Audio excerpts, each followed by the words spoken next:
This human system in yoga, we look at it as 5 sheaths or 5 layers. 5 layers of body. In the yogic system, there is no such thing as mind, there is no such thing as anything. Everything is seen as body because we are looking at it as a technology for transformation. These are called Annamaya Kosha, Manomaya Kosha, Pranamaya Kosha, Vijnanamaya Kosha and Anandamaya Kosha. Anna means the food that you've eaten. What you call as my body is just the food that you've eaten, isn't it? It's a heap of food. Small or big is your choice, but it's a heap of food whichever way, isn't it? As there is a physical body which you gathered from outside, there is a mental body. When we say mind, it is not here or there. Every cell in the body has its own intelligence. Every cell in the body has its own memory, isn't it? So there is a body of mind. So this is known as the mental body or Manomaya Kosha. So that is hardware, this is software. This hardware and software cannot do much unless you plug it into quality power. So the third layer of the body is called Pranamaya Kosha or the energy body. These three are physical in nature. The next layer of the body is a transitory body, which is known as the Vijnanamaya Kosha. It is a transitory body. From physical to non-physical, it's transiting. It does not ascribe to any of the physical qualities, but at the same time it has not become completely non-physical either. The fifth one is called as Anandamaya Kosha. In English language, it translates into as bliss body. Bliss body does not mean there is a bubble of bliss inside you. We are calling it bliss body because in our experience, whenever we touch it, we become blissful. So we are calling it bliss body. That's not its nature, that is what it causes for us. It is a non-physical dimension which is the source of everything that is physical.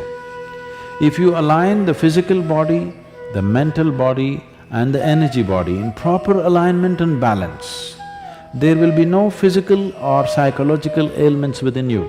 It is just a disaligned state which causes all kinds of problems. When body comes to a certain ease, there is no dis-ease.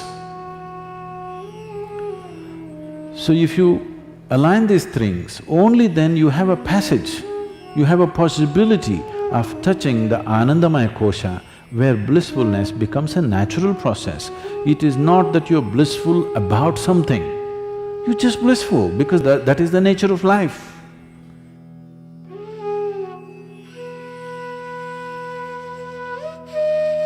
To create health for yourself, there are 3 fundamentals that you need to take care of: food, activity and rest. When it comes to food, one of the most important things that you must be conscious of is, on a certain day when you eat a certain type of food, whatever you eat, you must consciously notice how quickly does it digest and become a part of yourself. Any food that you eat, if it lasts over 3 hours, that means you've eaten bad food and that is something to be either avoided or reduced in quantity. If food moves out of your stomach bag within 3 hours, this means you're eating something that your system can handle efficiently. It may not be the best food, but your system is able to handle it.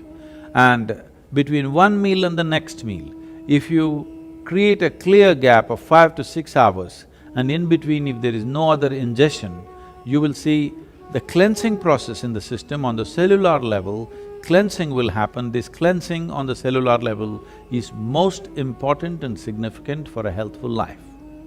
So between meals there must be at least 5 to 6 hours of space.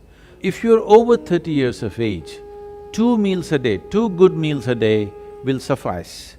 One in the morning and one in the evening. After the evening meal, before you go to bed, there must be a minimum of 3 hours, and if there is a certain amount of physical activity, not necessarily very heavy or strenuous activity, just simple walking or maybe a dance or something like this, create something for yourself where about at least 20 to 30 minutes there is some physical activity after the evening meal. If you do this, largely your system will be healthy. If one goes to bed with food still inside the stomach bag, a certain level of inertia is generated in the system. This inertia, physiologically, it's like accelerating towards death. Death is ultimate inertia, and if you go to bed with stomach full, one thing is it generates inertia, another dimension is the stomach bag is full means it will create pressure on other organs in the abdomen region. This will also lead to various kinds of health issues. It's very important when you go to bed, again, food has moved out of the stomach bag, that the bag is not heavy to put pressure on as you sleep in different postures. It should not be putting pressure on the rest of the organs. When it comes to activity, in this brief time, I don't want to give you an exercise regimen. The simple thing that we need to understand is, our body is capable of bending forward, bending backward and twisting sideways on either side. This much activity must happen, whatever we do, in whatever form. If you do classical Hatha Yoga, that is the best way to do it, scientific way of doing it. If that is not yet in your life, you must somehow make sure every day you bend forward, backward and twist both ways and squat so that stretching of the spinal column will happen. This much activity is a must for everybody on a daily basis if we want to keep the entire system in a healthful state, particularly your neurological system, which will be an issue as one ages. The volume of rest that an individual needs is determined by various factors. One important factor is the type and the volume of food that one consumes. When I say the type of food, you must experiment with foods and see what type of foods cause maximum heaviness within you, what type of foods will leave you light and agile. If you make sure at least 40% of your diet is fresh vegetables and fruits, you will see the lightness in the body will come, because what the body needs is restfulness, not necessarily sleep. Most people understand that sleep is the only way to rest. No. As you sit and stand, you can either be restful or in a state of agitation or in a state of inertia. If you are in a lively state of restfulness, moment to moment in your life, the volume of sleep you actually require will come down.